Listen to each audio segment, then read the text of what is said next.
Do I truly want to be pure before God? Do I want to have a right heart, be Christ-like?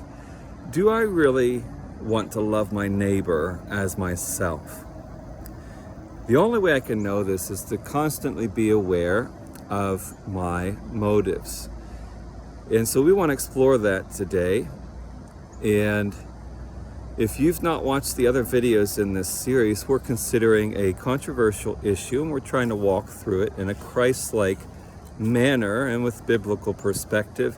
If you've not watched the previous videos, I encourage you to please watch them so that it can help you build up to what we're currently discussing, as this is a linear conversation. So please watch the other videos first. You could go to Bethel Pittsburgh, the channel, go to the playlist and click the Open Heart series, and there's a playlist there for these videos in order. Where we've been so far is when we bring up the issue of race that we've been discussing. Why is it that we're resistant to certain things? Why is it that we avoid certain issues? Why is it that we diminish it, make it a small issue? Why is it that we only listen to certain resources or styles of resources or certain opinions? Why is it that when we get an answer, we just run with it and we don't just explore it a little more deeply? These are things we want to be aware as we're watching our heart. So now we want to know, what is it that is our aim? When we make the statements that we make and hold the opinions that we have, but especially when we make the comments and the statements that we make, what is our goal? What are we trying to accomplish with that? And Jesus said in Matthew 12:34 that out of the abundance of the heart, the mouth speaks. So when you say something, it's always revealing something about you.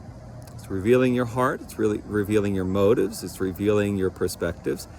Every time you talk, you are revealing something about yourself. Now, this doesn't just come into play with what you reveal to others. It also impacts what you reveal to yourself. And so pay attention to what you're saying and ask yourself, what does that mean is in my heart? What do I mean by that? Why am I saying that? What is my goal with that? And so I want to take that into the race conversation, and I want us to ask ourselves, what is our aim when we say certain comments? So one is that when people say, and we've been over this before, when people say Black Lives Matter, some people respond with, well, all lives matter. What am I trying to say with that? What is it that's my goal? Why am I trying to get people to not say Black Lives Matter but replace it with all lives matter? What is it I'm trying to do with that? Am I saying that that person doesn't know that all lives matter? And do I really believe that they don't know that all lives matter?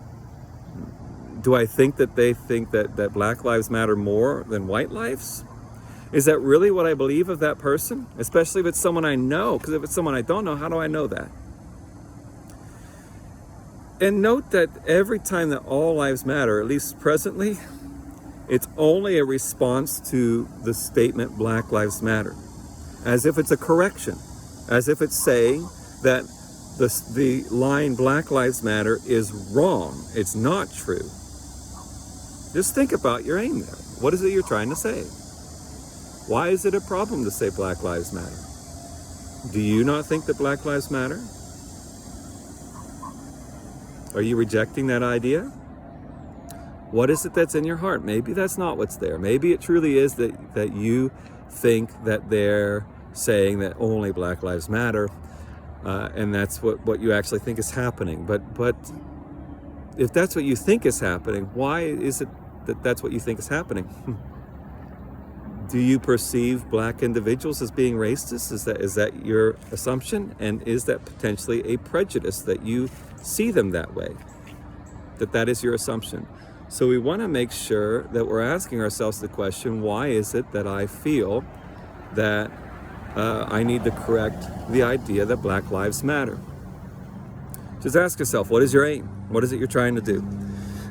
Then sometimes people will mention that, well, Black Lives Matter is a terrible organization. And we've been over that as well. That there is an organization that, whether they coined the phrase Black Lives Matter, because they have a website, that's I think it's blacklivesmatter.com. And whether they coined that phrase or not, or they just were the first to latch onto it. They own the rights to the website that is blacklivesmatter.com. Don't quote me on that. I think that's what the link is. And we find out that those people promote homosexuality and LGBTQ and all of that stuff, and maybe they might even promote Marxist philosophy and those sort of things. And so we oppose the organization. But let me ask you to ask yourself, why am I hating on that organization? Is it truly because I'm afraid that they're going to spread Marxist philosophy? Is it truly because I'm afraid that they're going to continue to push sexual immorality? Is that really what I'm opposing there? Or is it possible that I didn't like the organization just because of its stance on Black Lives Matter? And then once I found out that it stood for some things that legitimately are concerning, well, great, now I have a legitimate reason to oppose them rather than just the idea that Black Lives Matter needs to be rejected. Is that what's happening when you oppose that organization? You need to know that. Because again, there might be legitimate reasons you have to oppose something, but you might also have illegitimate reasons to oppose something. And those things need to be addressed in your heart. Because what does it mean? What is it your aim? What are you trying to get people to do? To not go to the website? To not listen to racial justice issues? What is it when you're telling people that organization is a terrible organization, what is it that you're hoping a person will do with that? I need to know the answer to that question, or you need to know the answer to that question, so you can know what's happening in your heart. When people say, well, what about black on black crime? What about the absent father? And those sort of things. Again, why is my attention drawn there? Is it because I believe there really can't be this problem? White people really can't be prejudiced in this way? Black people really can't be mistreated this way? They must be inviting this on themselves. It has to be. And if that's my perspective, what does that say about me and my view of black people? What is that saying? I need to be aware of that. So it might be true that there's black on black crime. It might be true that there's absent fathers in the black community. But why am I going there? That's the key for me to monitor my own heart. What about the issue of illegal immigration? Now, this goes outside the realm of just the black community, and it goes also into the Hispanic community, particularly when it comes to illegal immigration. And I've heard people making statements that we need to make sure we get this wall up so we don't get more of them into our country. And the reason why we don't want more of them into our country is because we don't want them to outnumber us. We don't want them to outnumber us. Some people have said, well, part of the problem is they're having more babies than us. And that's a problem because we don't want them to outnumber us. Why is it that we want to make sure that the white community remains in the majority? Isn't that what that means? If we are concerned that they will outnumber us, why is it that we want the white community to be in the majority? Is it truly because we want to stay true to constitutional principles and uphold the traditions of this nation? Is that truly what we want? Why is it that we do not want more Hispanics, more blacks than there are whites? Why is it that we want that? Is it that we perceive them as a threat and they would mistreat us if they were in the majority? Is it because we know the majority has power? Why is it that we're concerned about them outnumbering us? Again, doesn't mean that we can't deal with issues of illegal immigration and those sort of things. But I need to know in my heart, if that's how I feel, why do I feel that way? When I make those comments, it was coming from somewhere. Why did I make that comment? Is it possible that there's racial prejudice, racism in my heart that needs to be dealt with? Then just the use of the word them or they. They are that way, or yeah, they are protesting. And do I really mean they in the protesters, or do I mean they in the black community? And not that you can't use those words. And some people are really aggressively opposed to political correctness type stuff. And sometimes political correctness gets out of hand.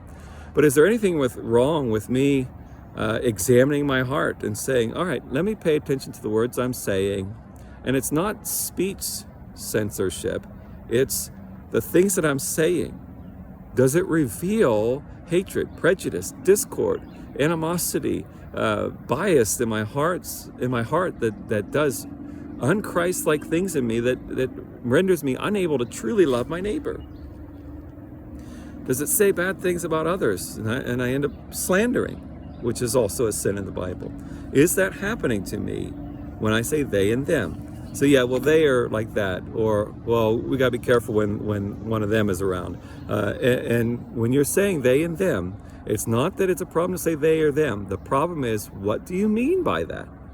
What are you saying? Are you saying they're a problem? Are you saying they're trouble? We need to be concerned when they're around. What do you mean by that? And we want to make sure that we're consistently examining our hearts and asking ourselves the question, what do I mean by the statements that I'm making?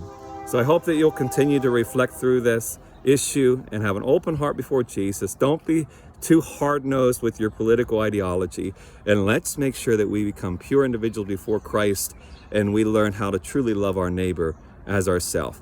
I encourage you, please, if you have questions or comments about this, please comment on the YouTube video or the Facebook video. Please feel free to Facebook message me. You could email me at Danny Leveck, DANNYLEVECK, at bethelpgh.org. You can contact me anytime. I'll gladly respond to the comments. Please like the video and share it and comment on it. Primarily, we want people who have open minds, who have humble minds to discuss this issue. So I don't want fights on this conversation, on these videos. But if you know somebody that you feel would be open to truly consider this issue in a humble and honest way, please share this video with them. Thank you for joining us. God bless you.